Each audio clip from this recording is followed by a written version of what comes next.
জীবনে ব্যর্থ বা ফেল হওয়া কোনো খারাপ বিষয় নয়, কারণ এর মানে হচ্ছে আপনি অ্যাটলিস্ট চেষ্টা করছেন। কারণ আপনি তাদের থেকে স্পেশাল যারা ব্যর্থ হওয়ার ভয়ে চেষ্টাটুকু পর্যন্ত করে না। তাই আজ আমি আপনাদের সামনে জীবনে ব্যর্থ হওয়ার 10টি কারণ ব্যাখ্যা করব, যেগুলো যদি আপনার ভিতরে থাকে তবে তা পরিবর্তন করার চেষ্টা করবেন।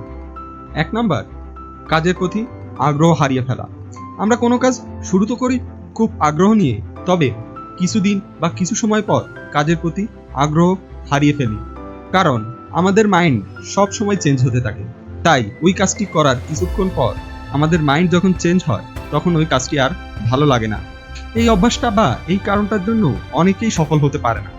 তাই একটি কাজ নির্দিষ্ট সময়ে খুব ধৈর্য সহকারে এবং ভক্তি নিয়ে কাজটি করে যান, কারণ আপনি এমন কোনো সুপার হিরো নয় যে সব কাজই একসাথে করে ফেলবেন।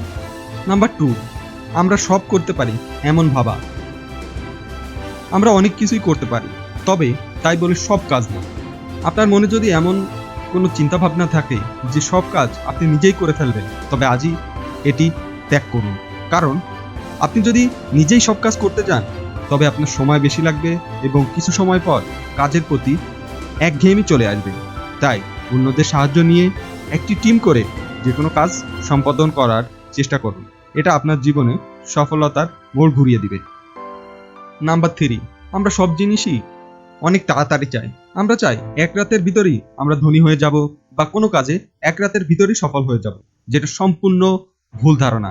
তাই যে কোনো কাজের ক্ষেত্রে আপনি যথেষ্ট সময় দিন এবং ধৈর্য সহকারে কাজ করতে থাকুন। নাম্বার 4, আমরা আমাদের ভুলগুলোকে যথেষ্টভাবে পরীক্ষা বা অ্যানালাইসিস করি না। জীবনে ভুল হওয়া বা ব্যর্থ হওয়া কোনো খারাপ বিষয় নয়, তবে বারবার ভুল হওয়া বা বারবার ব্যর্থ হওয়া অবশ্যই খারাপ বিষয়। তাই আমাদের ভুল বা ব্যর্থতাকে যথেষ্টভাবে পরীক্ষা করতে হবে এবং কী কারণে আমরা ব্যর্থ হয়েছি সেই কাজটি ইমপ্রুভ করে আবারও কাজ করে যেতে হবে। নাম্বার 5, পরিকল্পনা বা প্ল্যানিংয়ের অভাব। আমরা বাঙালিরা কোনো কাজ করার আগে সঠিকভাবে পরিকল্পনা বা প্ল্যানিং করি না। আপনি যদি সঠিকভাবে একটি কাজের জন্য প্ল্যানিং করতে পারেন তবে ওই কাজটি সফল হওয়ার সম্ভাবনা 70%, যেটা সফল হবেন বলে ধরা যায়। তাই নির্দিষ্ট কোনো কাজ করার আগে সঠিকভাবে প্ল্যানিং করুন এবং সেই প্ল্যান অনুযায়ী কাজটি করে যান।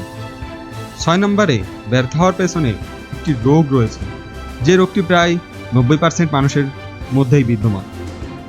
রোগটির নাম হচ্ছে অলসতা। আজ নয় কাল কাজটি করব, কাল নয় পরশু কাজটি করব। এটার মাধ্যমে আপনি কাজে অনেক পিছিয়ে যাবেন, যেটা খুবই ভয়াবহ রূপ ধারণ করবে 1 মাস বা 1 বছর পর। আপনার যা করার কাল নয় আজই করুন এবং এখনই শুরু করুন। প্রায় 90% মানুষই জীবনে পিছিয়ে পড়ে এই অলসতার জন্য। 7 নম্বরে যে বিষয়টি রয়েছে সেটি হচ্ছে পারফেকশন। লোকজন এটা ভাবে যে সে যে কাজটি করতে যাচ্ছে সেটার জন্য সে 100% পারফেক্ট না, সেই জন্য সে কাজটি করে না। আজ নয় কাল কাজটি করব, এইভাবে কাজটি রেখে দেয়। তবে আপনারা এই জিনিসটা জেনে রাখবেন, কোনো লোকই কোনো কাজের জন্য 100% যোগ্য নয়। তাই আপনার যতটুকু যোগ্যতা আছে তাই দিয়েই শুরু করুন, আস্তে আস্তে ইমপ্রুভ করুন এবং জীবনে সফলতা লাভ করুন। নাম্বার 8, আত্মবিশ্বাস। আপনার অবশ্যই নিজের প্রতি কনফিডেন্স বা আত্মবিশ্বাস ওভার লেভেলে থাকতে হবে, যার মাধ্যমে আপনি নিজের প্রতি কনফিডেন্স খুঁজে পাবেন এবং যে কোনো কঠিন কাজও খুব সহজভাবে সম্পাদন করতে পারবেন। 9 নম্বর কারণটি হচ্ছে অন্যদের অ্যাডভাইস সঠিকভাবে মর্যাদা না করা। আমি এটা বলছি না যে আপনি অন্যদের কথা শুনে সব কাজ করবেন, তবে অন্যদের কথা শুনে আপনাকে অবশ্যই সেই কথাটির ভালো এবং মন্দ দিক বিবেচনা করতে হবে এবং আপনার নিজের সাথে বা নিজের কাজের সাথে এটা মেলাতে হবে যে তারা যেটা বলছে এটা সঠিক নাকি ভুল। এইভাবে যদি বিবেচনা করে কোনো কাজ সম্পাদন করেন তবে সফল হওয়ার সম্ভাবনা অনেক গুণ বেড়ে যায়।